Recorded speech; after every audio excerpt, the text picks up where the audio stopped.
The silence of the penthouse suite at the Obsidian was a living thing, a heavy velvet curtain that muffled the distant pulse of New York City. Elena Rossi, at 22, moved through the opulent space with a practiced invisibility, her presence marked only by the faint scent of lavender and lemon polish she left in her wake.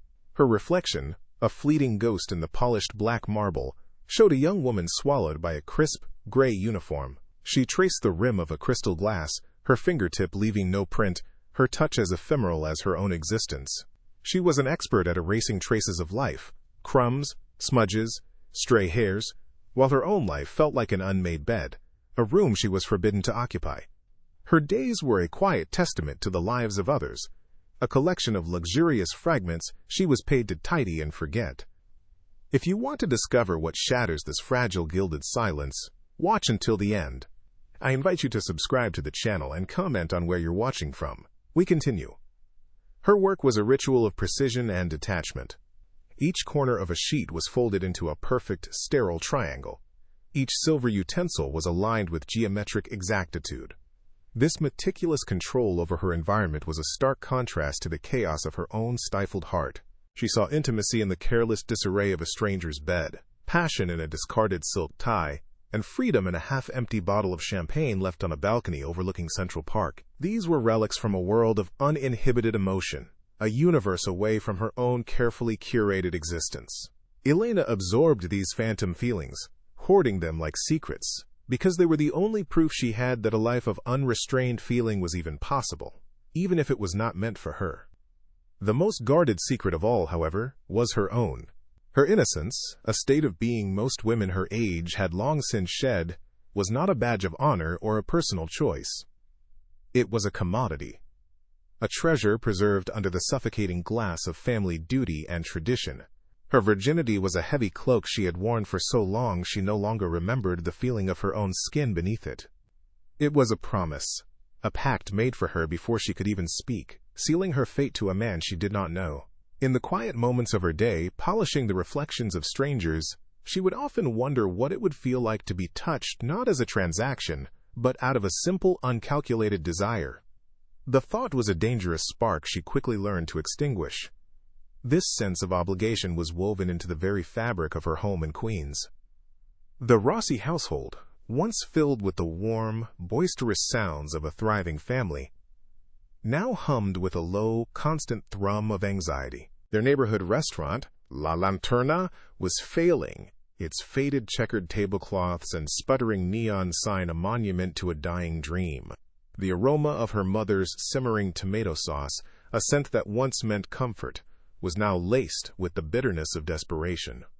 Every glance from her mother, every strained silence from her father, was a reminder of her role in their salvation. She was the perfect obedient daughter, the sacrificial lamb whose purity would secure a merger, not of businesses, but of families, through an arranged marriage to the son of a more successful associate.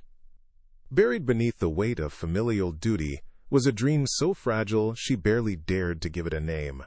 It was a vision of a small, sun-drenched shop, the air thick with the scent of damp earth, hyacinths, and freshly cut stems. A flower shop. A place where she could cultivate life and beauty with her own hands, where the colors were her own to choose, and where things were allowed to bloom and wither according to their own natural rhythm.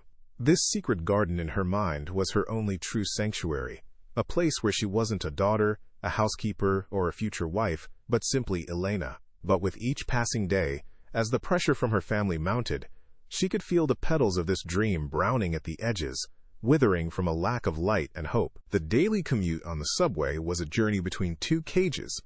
One was gilded, smelling of expensive perfume and limitless wealth. The other was humble, filled with the scent of garlic and quiet despair. As the train rattled across the bridge, leaving the glittering spires of Manhattan for the familiar brick of Queens, a profound emptiness would settle deep in her chest. She saw girls her age laughing into their phones, their faces bright with the easy confidence of those who own their own lives. She watched them, feeling like a visitor from another era, a black and white photograph in a world of vibrant color. Their freedom was an invisible wall between them, and she was left to wonder if her soul had a voice, or if it had been silenced long before she ever learned to speak. And so Elena Rossi moved through her world, a paradox of youth and antiquity.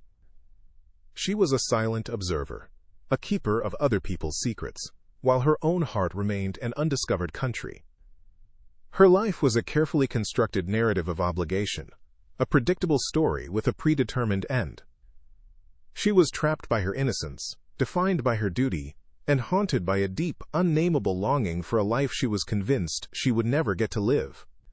She existed in a state of quiet resignation, completely unaware that she was standing on the precipice of a storm, a force of nature in the form of a man who would not just shatter her gilded cage, but burn her entire world to the ground. The journey from the Obsidian back to Queens was a daily act of temporal and social whiplash. The subway car, a rattling metal tube, served as a decompression chamber between her two realities.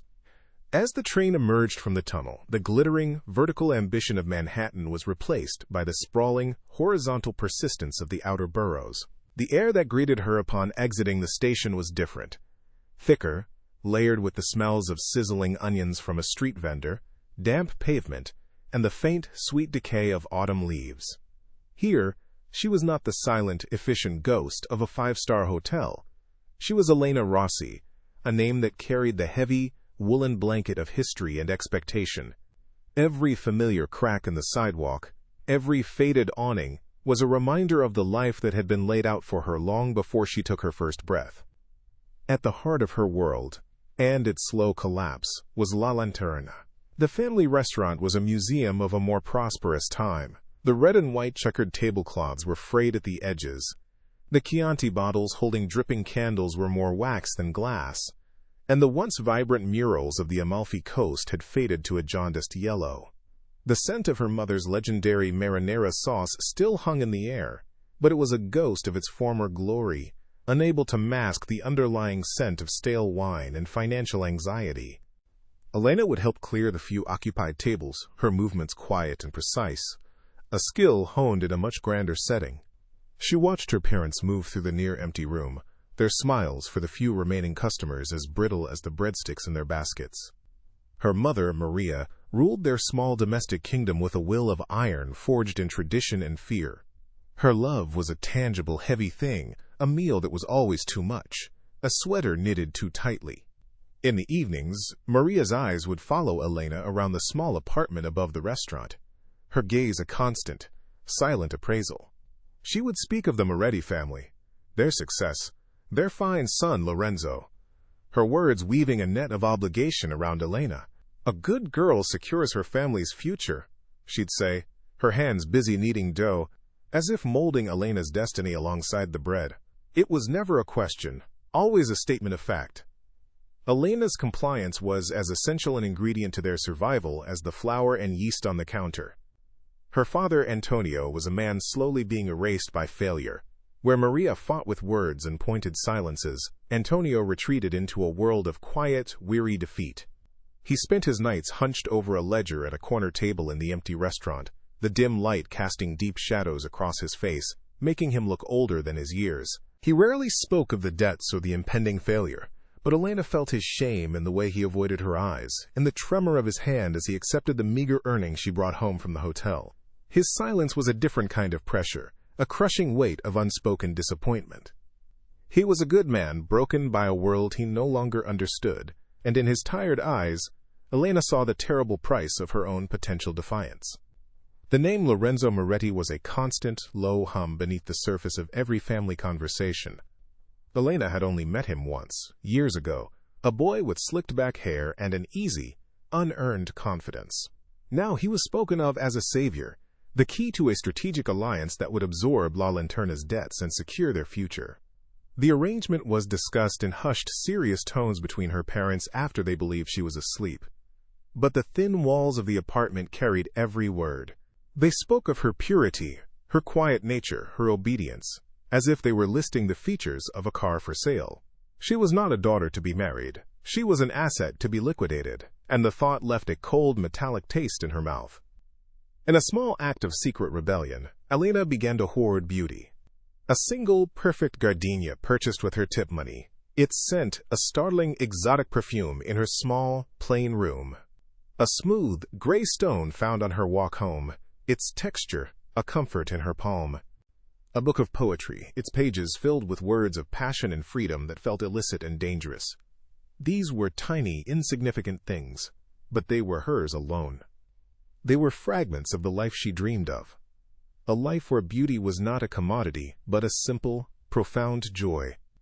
She would hide the flower in her drawer before her mother could see it, knowing it would be seen not as a simple pleasure, but as a frivolous waste, a sign of a will that was not yet fully broken. The pressure was not confined to her parents. It came from her aunts during Sunday dinners, their questions about her social life loaded with unspoken warnings. It came from the older women in the neighborhood, their approving smiles contingent on her demure posture and downcast eyes. Her younger sister Bianca, who had escaped the weight of being the firstborn, watched her with a mixture of pity and envy. "At least you'll be rich," Bianca once said, her words meant to be comforting but landing like a slap. This web of communal expectation was suffocating, turning her small corner of Queens into a fishbowl where her every move was watched, judged, and catalogued, ensuring she never strayed from the path that had been chosen for her. This profound sense of being watched, of being managed, created a chasm between Elena and her own generation. On the subway, she would observe girls her age, their laughter loud and uninhibited, their conversations peppered with plans for the weekend, for their careers, for their lives. They moved with an ease and a sense of ownership over their own bodies and futures that felt utterly alien to her. She was a relic, a living anachronism, trapped in a world that had moved on. The invisible wall between her and them was built of tradition, duty, and a purity she had not chosen to keep but was forced to guard, making her feel impossibly, achingly alone in a city of millions. At night, in the privacy of her small room, she would sometimes stand before the clouded mirror on her closet door and truly look at herself. She saw a stranger. She saw a body that was being preserved, kept untouched and pristine for a transaction. The concept of desire was an abstract notion, something she encountered in the disheveled beds of hotel guests or in the pages of her forbidden books. The idea of a man's touch was not linked to passion or connection, but to duty and finality, the closing of a deal.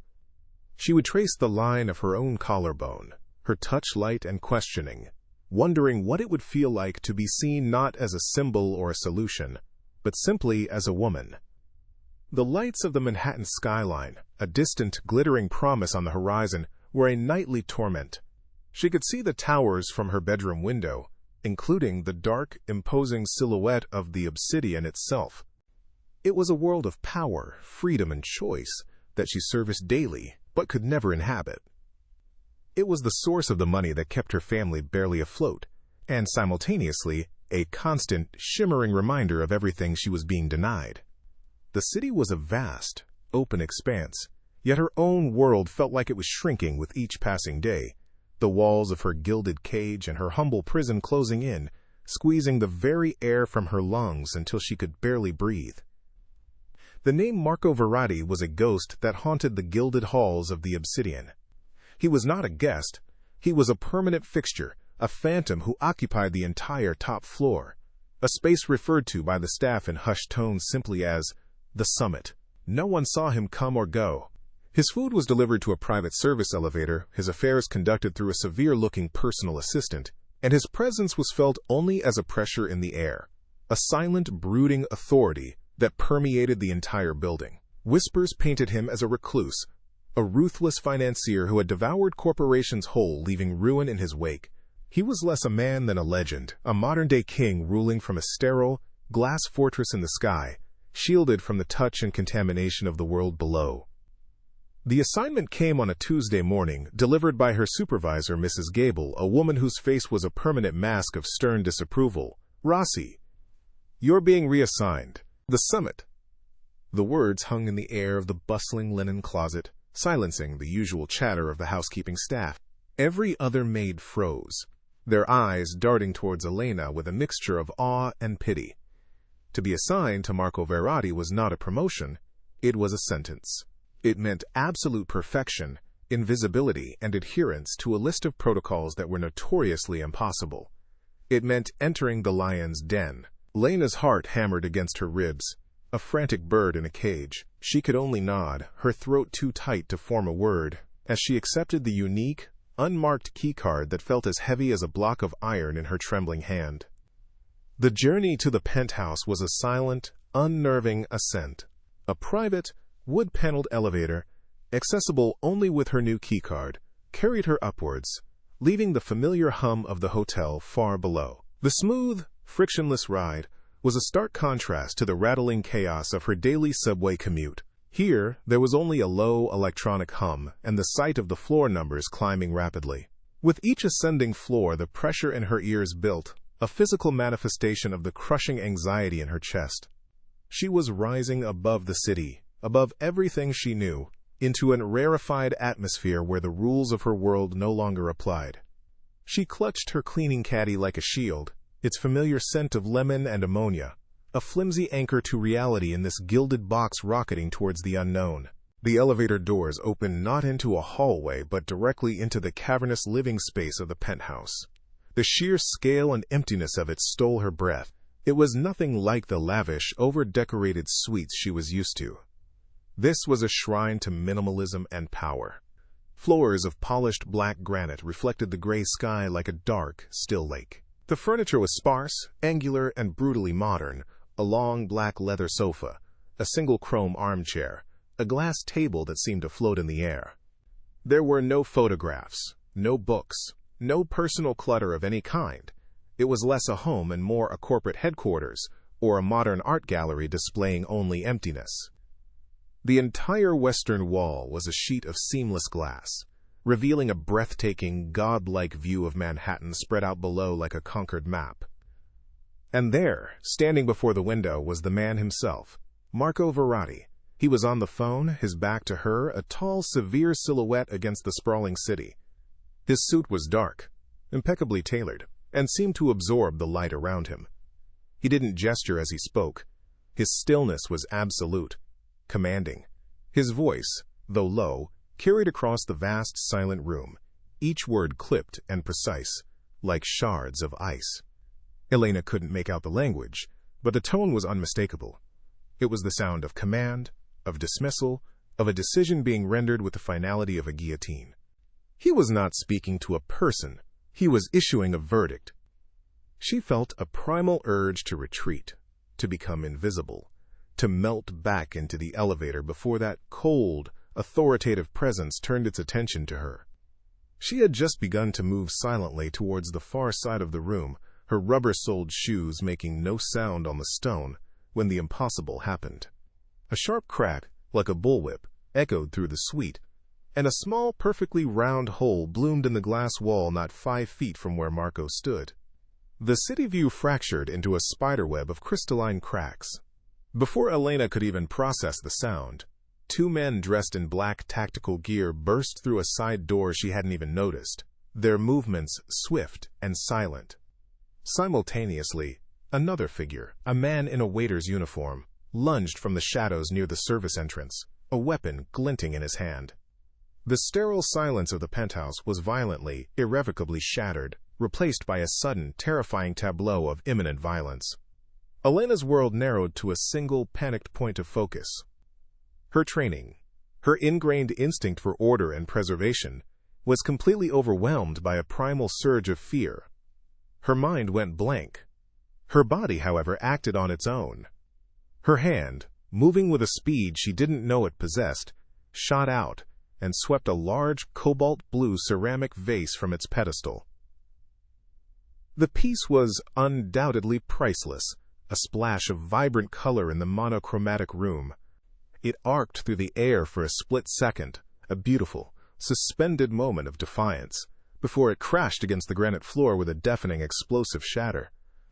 The sound was a visceral scream in the tense atmosphere, a chaotic burst of noise that drew every eye, for one critical, life-altering second, away from Marco Verratti. In that single, manufactured moment of distraction, it was over. Marco's security team moved with brutal efficiency. 2 muffled reports, like a car door slamming shut, were the only sounds. The would-be assassin crumpled to the floor, the weapon clattering uselessly beside him. The silence that rushed back in to fill the void was heavier, thicker, and more terrifying than before. It was a silence filled with the smell of cordite and the sight of a life extinguished on the pristine floor. Elena stood frozen, her chest heaving, her eyes locked on the glittering blue fragments of the vase scattered around her feet. She had done the one thing she was trained never to do. She had made a mess. She had made her presence known. Slowly, Marco Verratti turned.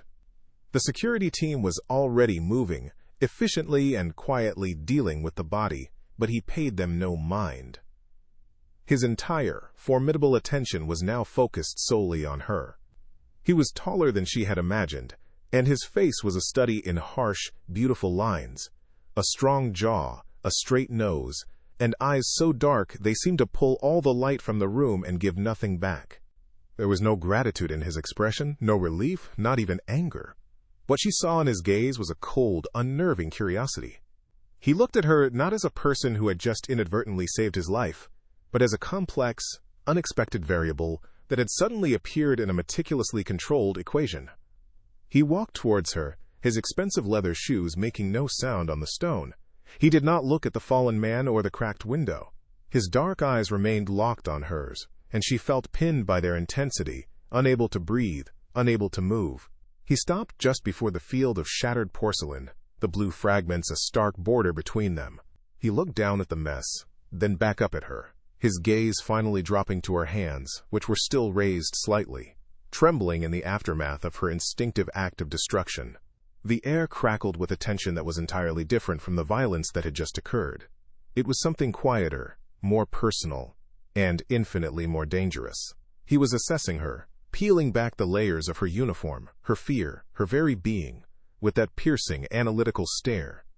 When he finally spoke, his voice was a low, resonant murmur that vibrated through the floor, through the soles of her feet and up into her very bones. It held no warmth, only a quiet, absolute authority that demanded an answer. He didn't thank her. He didn't ask if she was all right. He simply looked at the trembling girl who had shattered the sterile perfection of his world and made a single, non-negotiable demand of her. "What is your name?" The question was not an inquiry. It was a claim. In that moment, Elena Rossi felt the ground shift beneath her feet. The last vestiges of her small, predictable world falling away like the glittering shards of blue ceramic at her feet, leaving her standing on the edge of a terrifying, magnetic abyss. The aftermath of the attack was a blur of silent, efficient men who moved with the eerie coordination of ghosts. Elena was escorted from the penthouse, not fired or arrested, but taken to a suite 2 floors below. The room was a landscape of cream and gold, impersonal and luxurious. Yet it felt more like a beautifully appointed cell than a sanctuary. There was no key. The door locked from the outside. Her uniform had been replaced with simple silk pajamas that felt alien against her skin. She was a prisoner, a protected witness, a liability. She wasn't sure which. The silence in this new room was different from the one in the penthouse. It wasn't the silence of power and control, but the unnerving quiet of a gilded cage, where the only thing she could hear was the frantic, terrified beating of her own heart against her ribs. Her first visitor was Marco Verratti himself. He appeared at her door that evening without a sound, a dark figure materializing in the doorway, his presence immediately sucking all the air from the room. He did not ask if she was well. He did not offer comfort. Instead, he began a quiet, methodical interrogation. He asked about her family, her home in Queens, the name of her father's restaurant. Each question was delivered with the dispassionate precision of a surgeon, designed to gather information, not to build rapport. Elena answered in a small, trembling voice, feeling stripped bare under his intense, analytical gaze. He was not speaking to a person. He was studying a puzzle, an anomaly that had disrupted his perfectly ordered world, and he was determined to understand every single piece of it. This became their new, unsettling routine. He would visit her once a day, always unannounced, always standing while she sat perched on the edge of an ornate sofa. The encounters were a strange, tense dance of power. He never brought guards, a fact that both terrified and intrigued her. He spoke to her about art, history, and finance, topics so far removed from her reality that they felt like a foreign language. He was testing her, she realized, probing the edges of her mind, searching for something. He would leave books on her table, volumes of poetry, biographies of ruthless tycoons, never with an explanation. They were not gifts, they were assignments, silent commands to expand her world to better understand his, and she found herself devouring them, hungry for any clue to the man holding her captive. A dangerous and unwelcome shift began to occur within her. The primal fear she felt in his presence started to mingle with a darker, more complex emotion, a raw, terrifying fascination. She should have hated him. He was cold, controlling, and a magnet for the kind of violence that had shattered her world. And yet, she found herself waiting for the sound of the lock on her door, her body humming with a nervous anticipation that she couldn't quell. His intensity was a fire, and while her entire life had been spent in the cool, safe shade of obedience, she was beginning to feel an unholy craving for the warmth. This burgeoning desire felt like a betrayal of her family, of her values, of the very person she was supposed to be. The invisible barrier between them was breached during his fourth visit. He was showing her a passage in a book about the Borgias, his voice a low murmur as he described their ruthless ambition. He leaned closer to point at a line of text, and the back of his hand brushed against hers where it rested on the page. The contact was fleeting, accidental, but it sent a shockwave through her entire system. It was like a lightning strike on a placid lake, a searing heat that made her gasp and pull her hand away as if she'd been burned. He paused, his dark eyes lifting from the book to lock onto hers. She saw a flicker of something in their depths, surprise, curiosity, perhaps something more primal, before the cold, impenetrable mask slammed back into place, leaving her to grapple with the phantom heat still tingling on her skin. Marco felt it too. The jolt of her touch was an unwelcome intrusion, a spark of warmth in the frozen tundra of his self-control. He retreated to his own penthouse and poured a whiskey, the amber liquid doing little to quell the disturbance she had caused. He told himself this fixation was a matter of security. The girl was a loose thread, a witness to a failed attempt on his life. She had to be controlled until the threat was neutralized. But as he watched the live security feed from her suite on a hidden monitor, seeing her pace the room like a caged dove, he knew it was a lie. He was drawn to her innocence, a quality he had long ago dismissed as a fatal weakness. It was a stark, painful reminder of a world he had torched, and a trust he had buried. She was a ghost from a past he refused to acknowledge. He began to push at her with his words, using them as scalpels to dissect the quiet resignation that defined her. "You serve the wealthy, but you are terrified of them," he stated one afternoon, not as a question but as an observation. Why? The directness of the query disarmed her. There was no room for polite evasion. She found herself speaking of la lanterna, of her parents, fading dreams, of the heavy cloak of duty she had worn her entire life. He listened with that unnerving stillness, his face a granite mask. He didn't offer sympathy or judgment. He simply absorbed her truth, and in that sterile, silent act of listening, Elena felt a strange and terrifying sense of being truly seen for the very first time in her life, and she didn't know if it was a relief or a violation. It was during one of these verbal dissections that he unearthed her most fragile secret. He pressed her about her own ambitions, dismissing her talk of duty as a shield. Cornered by his relentless logic, she finally whispered her dream of a small flower shop, a place of sun and life and quiet beauty. A flicker of contempt crossed his features. "Flowers?" he said, his voice laced with a soft, cruel derision. "They are a pointless investment. They bloom, and then they wither and die, a symbol of weakness." The words were a deliberate jab, designed to shatter her foolish, sentimental dream. But instead of crumbling, something inside her sparked. "They die," she retorted, her voice gaining a surprising strength, "but they are beautiful while they live. That is not weakness, that is courage."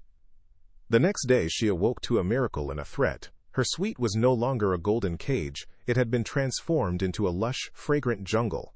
Every surface was covered with vases of white gardenias, hundreds of them, their intoxicating scent so thick it was almost hard to breathe. It was a gesture of such overwhelming extravagance that it left her reeling. It was her secret dream, made manifest by the one man who had scorned it. When he arrived later that day, he found her standing in the middle of the floral sea, her expression a mixture of awe and terror. This was not a gift of kindness. It was a brutal display of his power, a silent, fragrant declaration that he knew the deepest contents of her heart and could give them to her, or crush them with equal ease. For the first time, she did not wait for him to speak. "Why?" she demanded, her voice trembling but clear, gesturing to the sea of white petals surrounding them. "Why would you do this?" He stopped a few feet from her, his dark suit a stark contrast to the creamy blossoms. He watched her, his gaze sweeping over her face, cataloging the war of emotions playing out in her eyes. The pleasure, the fear, the defiance. He seemed to savor her confusion. A long, tense silence stretched between them before he finally answered, his voice a low, chilling murmur that wrapped around her like smoke. "I wanted to see if you would enjoy the beauty," he said, "or if you would suffocate in it." The words hung in the air, a perfect summation of their impossible dynamic. The outside world shattered the perfumed illusion of her captivity with a single, frantic phone call. Her mother's voice, thin and strained with panic, crackled through the line. The bank had called in their final loan. The Moretti family was advancing the date of the engagement dinner. They were out of time. "Elena, you are our only hope," her mother pleaded, her words a cascade of guilt and desperation that nearly drowned her. As she hung up, the scent of the gardenias suddenly seemed cloying and funereal. The gilded cage, which had started to feel like a strange, intoxicating world of its own, reverted to being a prison, while the life waiting for her outside felt like a death sentence.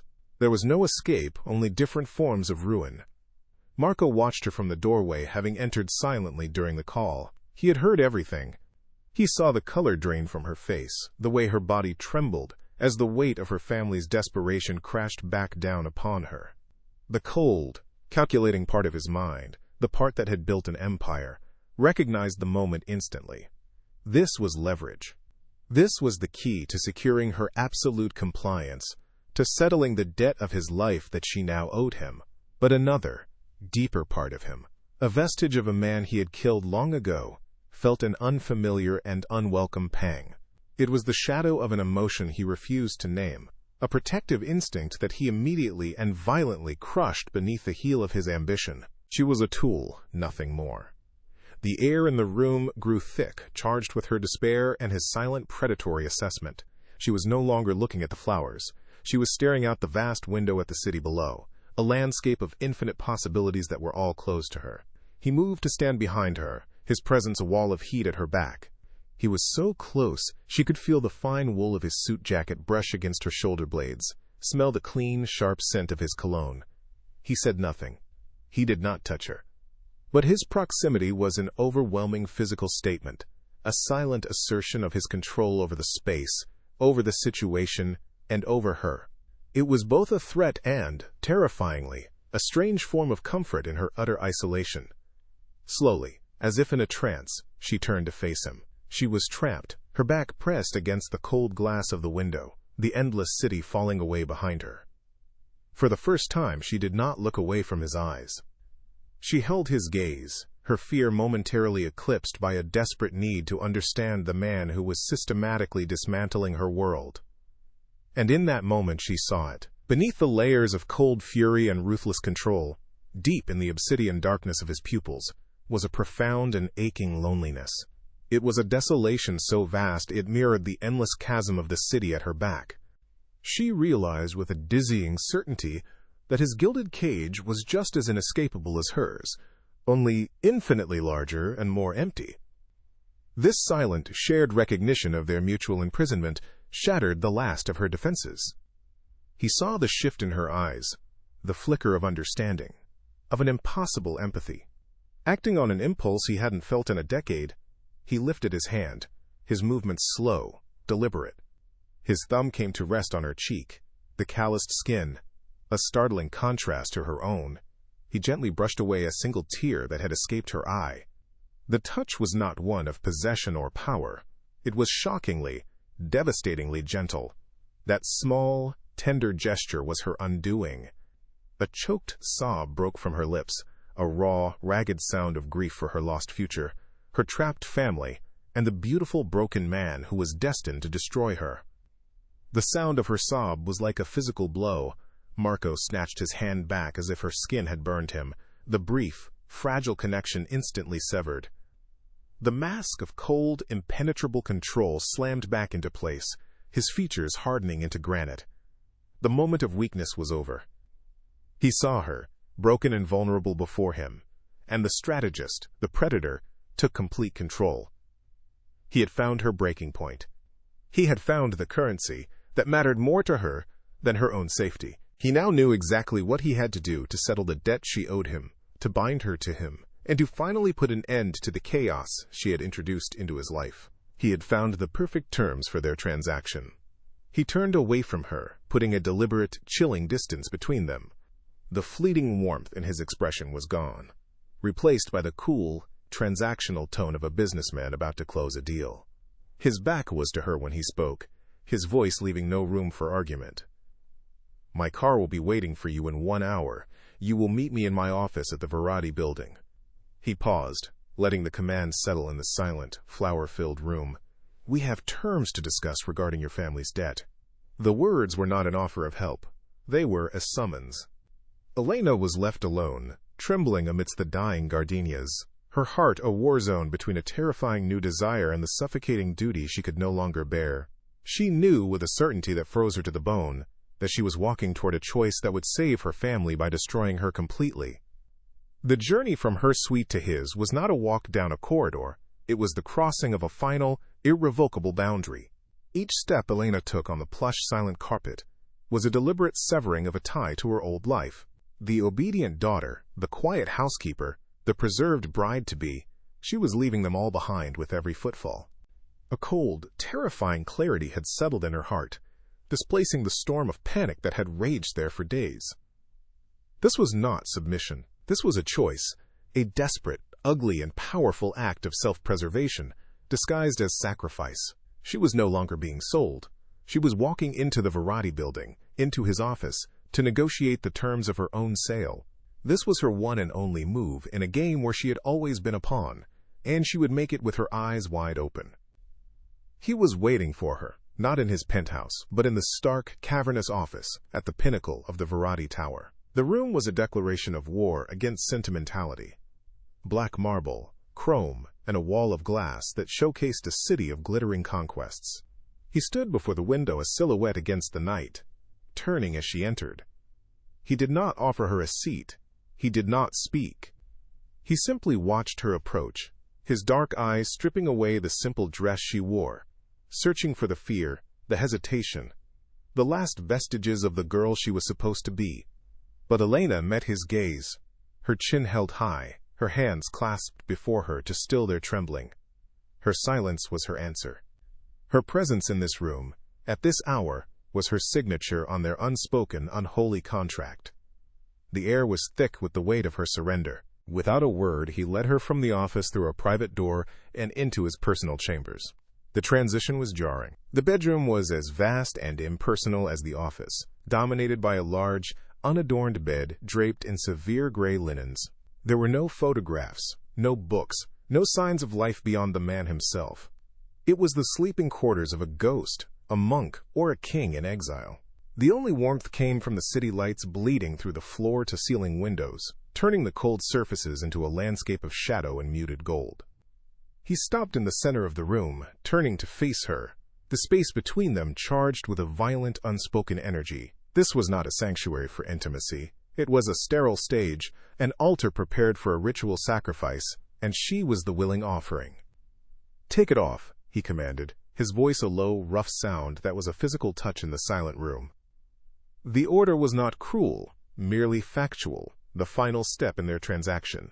Elena's fingers, clumsy with a mixture of terror and resolve, moved to the zipper at the back of her dress. The sound of it lowering was unnervingly loud, a slow, metallic sigh of finality. The simple fabric pooled at her feet, leaving her standing before him in nothing but her own fragile skin and the weight of his consuming gaze. She did not cover herself. She forced herself to stand still, to endure his inspection as a soldier endures a wound. It was in this moment of complete vulnerability that she felt a flicker of power. He could take her body, but she would not give him the satisfaction of her shame. As he stepped towards her, something in his expression shifted. The cold, transactional certainty in his eyes faltered. replaced by a flicker of something raw and unguarded. He saw not just the pale, untouched skin, or the fear she could not entirely conceal, but the sheer, defiant courage in her gaze. He saw an innocence that was not born of naivete, but of a strength he had long forgotten could exist. His hand, which he had raised to claim her, paused mid-air. The gesture, meant to be one of possession, became one of unnerving hesitation. His mask of ruthless control cracked, and for a breathtaking second, Elena saw not the monster, but the man, wounded and haunted by the ghost of a trust he had once known. This unexpected gentleness was more terrifying than any brutality she had braced herself for. His fingers finally made contact with her skin, tracing the line of her collarbone with a touch that was shockingly, devastatingly reverent. The calloused tips of his fingers were a stark contrast to her smoothness, a map of his harsh world against the undiscovered country of her own. He leaned in, and his mouth captured hers. The kiss was not one of passion, but of profound, aching desperation.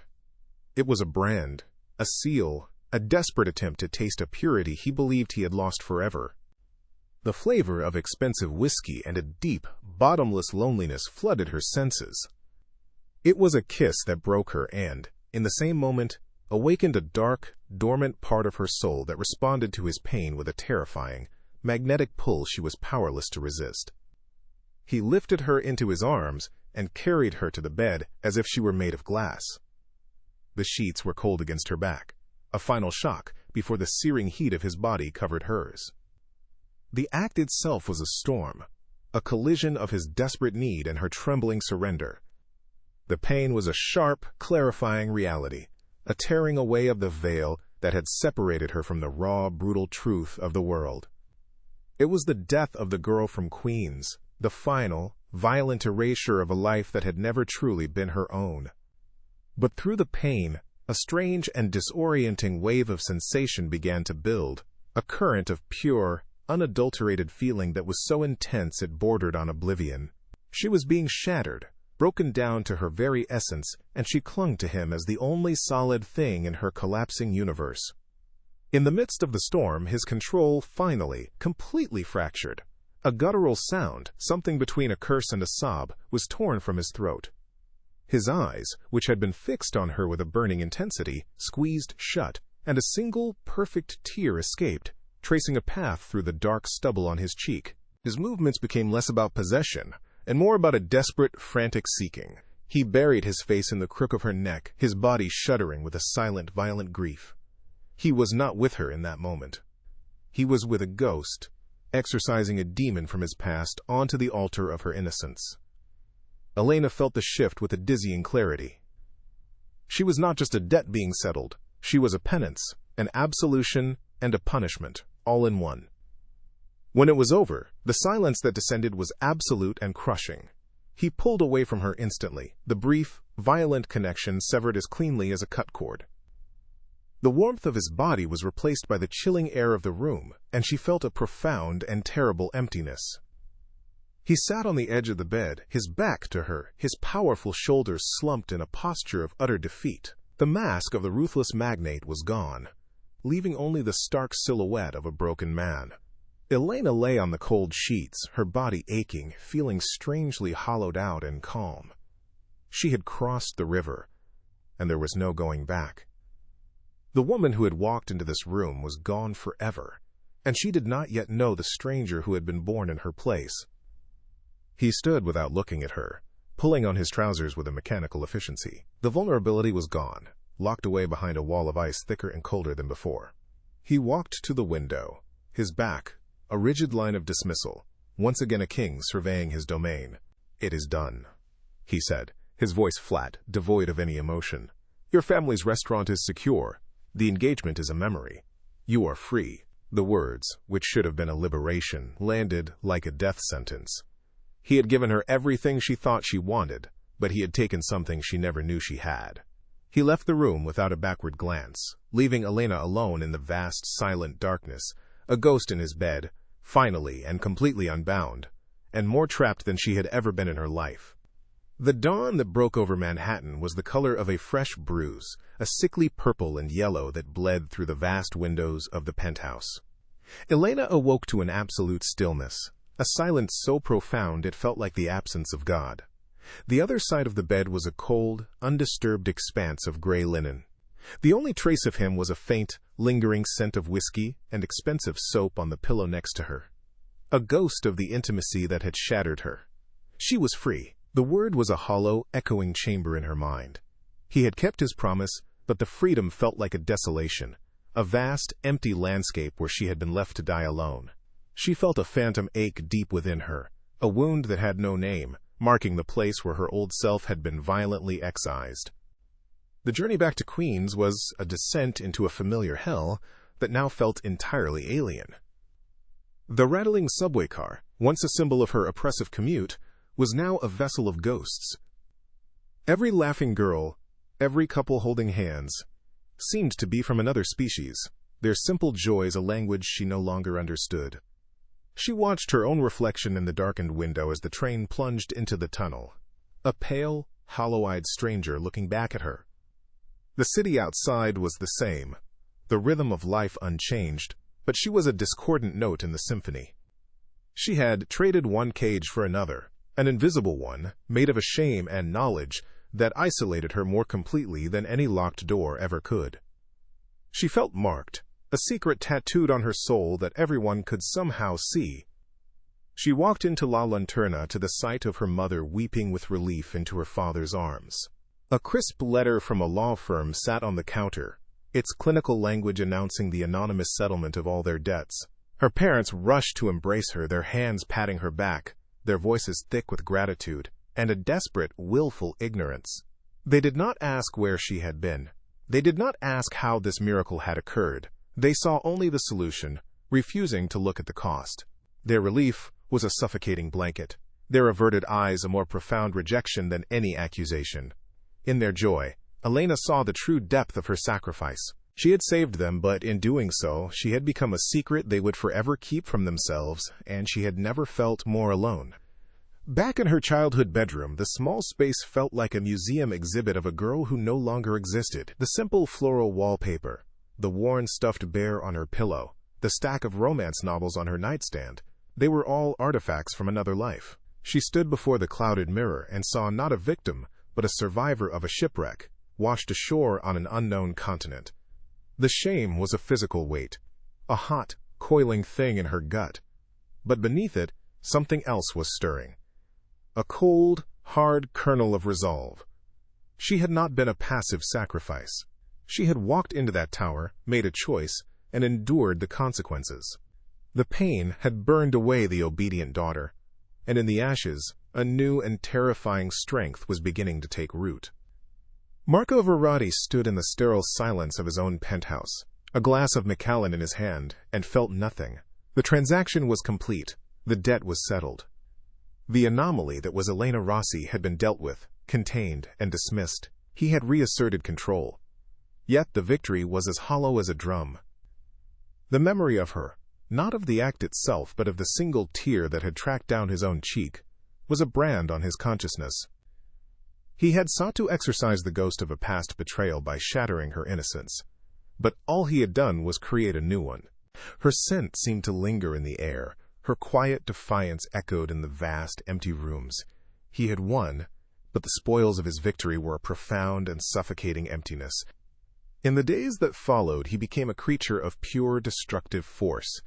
He was a tempest in the boardroom, his decisions swift and brutal, his words like shards of ice. He tore apart a billion-dollar merger over a minor clause, fired a loyal subordinate for a moment of hesitation, and pushed his body to its physical limits in the gym until exhaustion brought a temporary, dreamless oblivion. He was trying to bury the memory of her softness under layers of his own hardness, to cauterize the wound of his momentary vulnerability with the searing heat of his own cruelty. But at night, in the crushing silence of his fortress, he would find himself staring at the dark security feed of the suite she had occupied, an empty room that held more life for him than his entire empire. Elena, meanwhile, found her way to the city's flower district, a chaotic, fragrant oasis of life amidst the concrete canyons. It was the first time she had ever gone there, a pilgrimage to a dream she had thought was dead. She moved between the buckets of vibrant blossoms, the damp, earthy scent filling her lungs. She did not buy the delicate gardenias of her fantasy. Instead, her hand reached for a bunch of wild, deep red roses, their petals velvety and dark. As she lifted them, a thorn pricked her thumb, drawing a single bright bead of blood. She didn't flinch. She simply looked at the drop of red against her pale skin, a stark, beautiful symbol of her new reality. She understood now that beauty and pain were not opposites. They were inextricably, terrifyingly intertwined. The final confirmation of her freedom arrived not with a phone call, but with another sterile letter from Marco's lawyers. It contained a deed. He had purchased a small, sun-drenched storefront in the West Village, the exact kind of place she had whispered about in her gilded cage, and had put it in her name. There was no note, no explanation. It was not a gift. It was a dismissal. It was the final, clinical payment on an invoice, a way for him to sever the last thread between them and prove that anything, even a dream, could be bought and sold. The gesture was meant to be a final act of control, to reduce her dream to another line item on his ledger. It should have felt like a final violation, but instead, it felt like a weapon being placed in her hands. A profound shift settled over her. The fear that she had destroyed her life began to recede, replaced by a chilling sense of clarity. She had been erased, yes, but the slate was now clean. She was beholden to no one. Her family was safe. Their gratitude, a cage she no longer had to live inside. Lorenzo Moretti was a ghost from a life she hadn't wanted, and Marco Verratti, the architect of her ruin and her liberation, had pushed her away.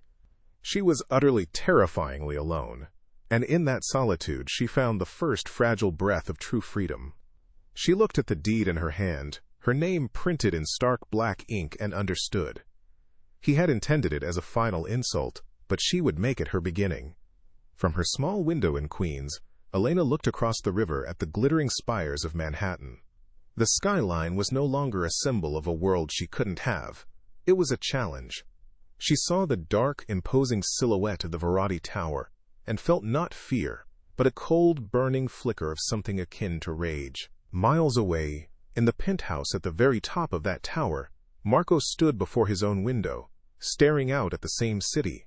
He saw not his kingdom, but a reflection in the glass, the image of a man haunted by the memory of a girl's defiant eyes, a man who had everything and possessed nothing, trapped in a prison of his own making, infinitely more desolate than the one he had just set her free from. Months turned the sharp edges of memory into a dull, persistent ache. Elena's flower shop, Petali Rossi, was a small, sun-drenched pocket of defiance in the heart of the West Village.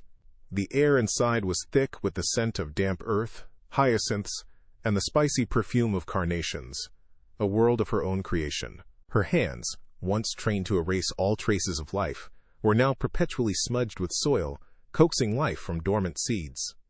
She was not the same woman.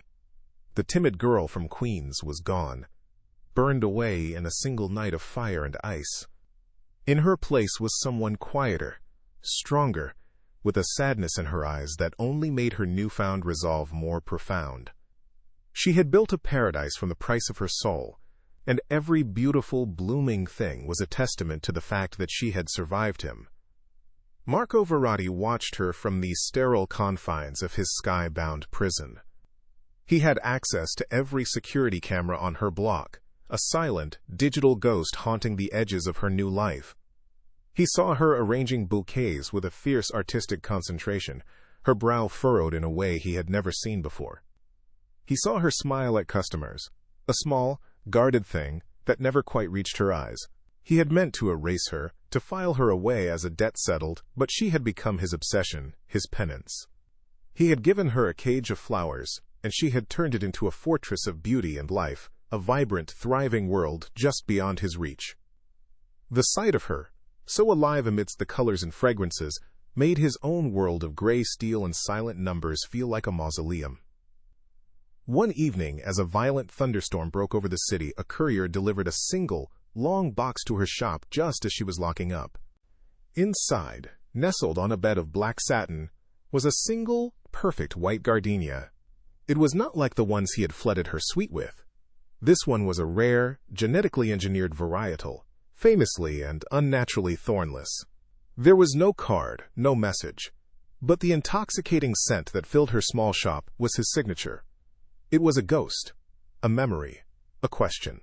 This was not the overwhelming display of power from before. This was a quiet, singular statement. It was a white flag, a surrender, an admission that he understood the difference between a cultivated, perfect thing and the wild, painful beauty she had chosen for herself. She left the gardenia on the counter overnight, its pale, luminous petals a stark contrast to the deep, blood-red roses she now favored. The flower was a paradox. It was his attempt at peace, at apology, yet it was also a product of his world. Unnatural, controlled, perfected in a lab, stripped of its natural defenses. She touched a petal, as smooth and cold as marble. All night, the storm raged outside, mirroring the one that had reignited within her. To accept the flower was to accept his silent apology. To throw it away was to declare a war that would consume them both. But Elena realized there was a third option. She would not accept or reject his gesture. She would return it.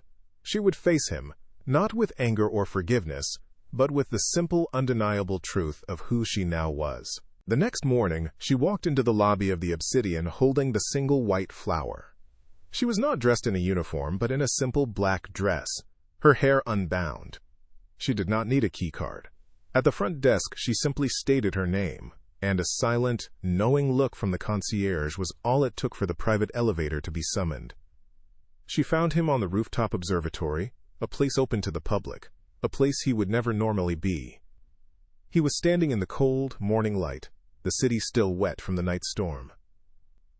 He turned as she approached, his face etched with a weary exhaustion she had never seen before. He looked at the flower in her hand, then at her eyes, and in that silent, shared gaze, the entire chasm of their history stretched between them. She stopped a few feet from him, the wind whipping a strand of hair across her face.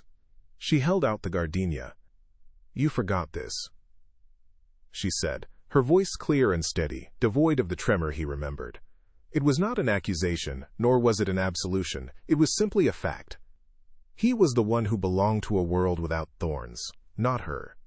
He slowly reached out, his fingers brushing hers as he took the flower, a spark of heat in the cold morning air.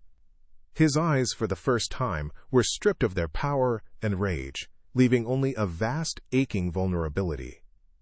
The future was an unspoken question hanging between them, as vast and uncertain as the sky above. If you believe that even the most broken souls deserve a chance to choose their own ending, I invite you to subscribe, like, and share their story.